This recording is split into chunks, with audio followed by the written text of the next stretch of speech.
We just inaugurated the installation of the solar panels under the CM Solar Mission.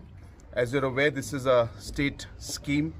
It's a idea that was floated about a year back, where we want to ensure that government offices, homes, schools, health centers, all of them have some sort of clean energy and a solar energy backup that's available.